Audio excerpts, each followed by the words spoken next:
second to clear your mind of any preconceived notions that you have. Because I know you have them, even if you don't think you have them. Because one of the best things I hear after every session I've had people come up to me and go, this was completely different than what I thought. So I'm hoping you don't have a thought in your head. So just clear your mind. Clear your mind. A couple of you are already there. You walked in without a thought in your head. You may not realize this yet, but I am a reality speaker. I speak on what is real. I don't speak on things that may be or could be. I talk about how life is now. So when we talk about negativity today, we're going to talk about how we can use the negativity that exists. It's going to be there whether we like it or not. So we might as well find a way to use it. Don't worry, we're not going to sing Kumbaya. We're not going to hold hands. We're not going to do any trust stuff. No one's going to catch anybody. If you do, you're going to hit the ground. Because I am not going to talk about negativity in the way that you are used to hearing about it. I want to show you how some of the negative thoughts that you have, some of the fears, some of the doubts that you have can be useful. And there's reasons why they exist. Brains think negatively because negativity is the way our brain protects us from harm. We have fears and we have doubts because it's our brain's way of going, hey, time out. Something's not right here. Something could get me in danger. When you're hunting out in the woods, think back when we're in the cave times, or there's just us, we're wearing loincloths. Well, don't think of me in a loincloth. But how many people here are afraid of snakes? There you go. Nothing to be ashamed of. Even Indiana Jones is afraid of snakes. Through generations we've learned, steer clear of rattlesnakes, steer clear of spiders, because they could bite us and kill us. 75 to 80% of any given thought at any moment is negative. What do you think about right now, James? You. Why is this little man pointing at me? Right? He's thinking of snakes. Snakes. It's okay. We'll give you a hug afterwards.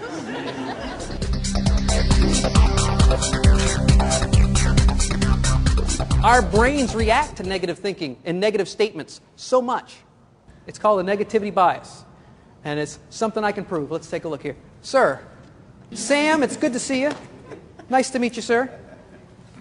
You look a very handsome guy, nice haircut, nice, very stylish glasses. I know a lot of financial people have very nice glasses. They do. That's the one thing you guys are all spending your money on. You don't care about suits and ties. You want glasses. You got nice glasses too. Look at you. You got them. You got a nice pair of pants. You look great. Unfortunately, that's the ugliest tie I've ever seen. Hold on a second. Just drink it in, how ugly this tie is. No, have a seat. Now, of the 5 things I just said, he's a good-looking guy, very nice glasses, nice pants, ugly tie. What's he going to remember? That punk said I had an ugly tie.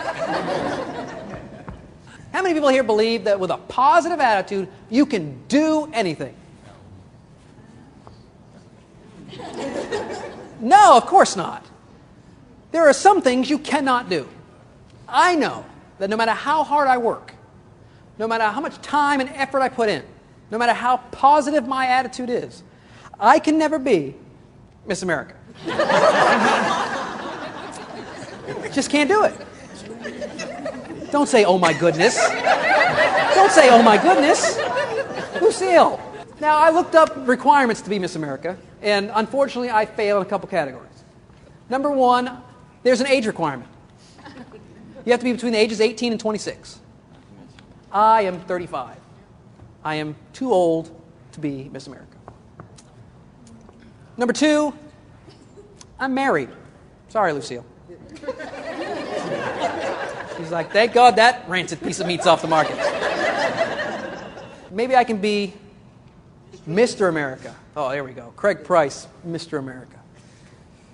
Now, I know what you're thinking. Craig, you delicious piece of man candy. That is too much laughing over there. That's just mean. Is that... No, that isn't even Lucille. Oh, Lucille, it's spreading. The local news is so competitive, the advertisements for the news scare you. There's something in your house that can kill your children tomorrow at 11. Tomorrow? I know. Tomorrow? I mean, I hope my kids don't die in the meantime. Kids, let's go sit in the car for tonight. We're just gonna, nobody move. The weather in Houston, they try to scare you at all times. I'm not sure how they do it here, but they definitely want to scare you at all times. Is it Weather Central? No. It's Storm Central. Is it the Weather Center? No, it's the Severe Weather Center. It used to be in Houston, they wouldn't talk about a storm until it got close to Cuba. Now, if a pygmy burps off the coast of Africa, we're watching clouds for 3 weeks. Rice University did some studies, and they found that what we call traditionally negative thinking workers are more productive than positive thinking workers. And it's because of complacency. Real simple. I'm a positive person. I love working here. In the Air Force is the greatest place to work. I love it here. Don't change a thing. Because I like it. Where a negative thinking person goes, this is the Air Force. I love working here. This is the greatest place. I can't. You know what? It would be better if. It would be even better. Trapped in the myth of should. I should be able to do this. I should be able to take on all these responsibilities. I should be able to do all these things. Mothers have the biggest problem with this. And I should have a family life. I should have a work life. I should have a social life. I should be able to take the kids to their social events. Well, that's 42 hours in a 24-hour day. You have to sacrifice something, right? I mean, and the problem is that in this culture, and it's getting better, but it still exists, the culture of, well, we both go to work, and then we come home, my wife makes dinner, and on the weekends she does chores. And I've got some honeydews, but not nearly as much. She's working every day at work, and she comes home and she works. And then she's got to deal with the kids. So if you have kids, like say you have 2 kids, and you're married, you got 3 kids. The husbands here are going to hate me after this, because I'm going to talk about reality. Get them to do stuff. This whole myth of I should be able to do this, I should be able to do that. You should be able to do what you can do, and nothing more. Don't be afraid to make your husband do laundry. I know the husbands in here are going to get mad at me.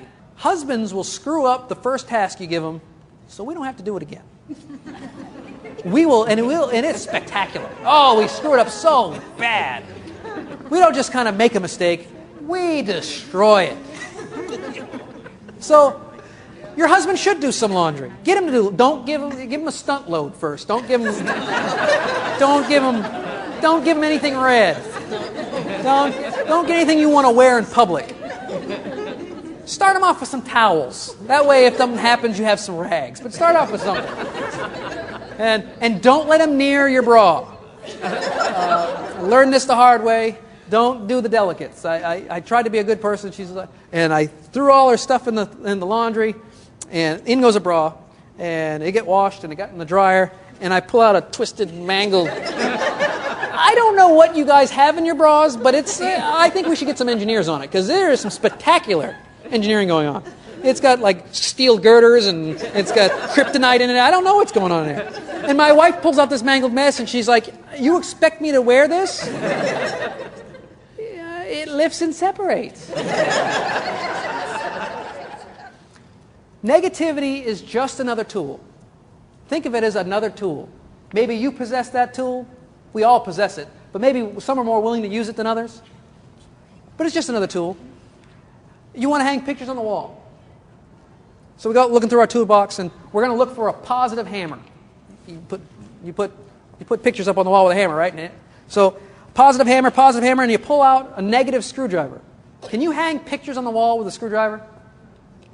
Yes, you can. Ask my wife. My wife, when we first moved in, couldn't wait and put all these pictures up with a screwdriver. Now, it looks like the dog chewed on it for 3 days. But at the end of the day, what was the result? Pictures are on the wall, and that's what we're here to do. We're here to put pictures on the wall the best way we can. And we want it to look like it looks nice, everything's straight, everything's level, but yet it doesn't matter how they got on the wall, they're on the wall. And you have those tools now. You have permission. I'm giving you permission to be able to use and tap into the negativity of not just you, but other people. If you want to stay positive, now you can see how you can possibly use some of the negative thinking that's going on in your office to be more productive. It's okay. My name is Craig Price. Please enjoy the rest of your time here. You are a great job. Thank you very much. And I appreciate the front row.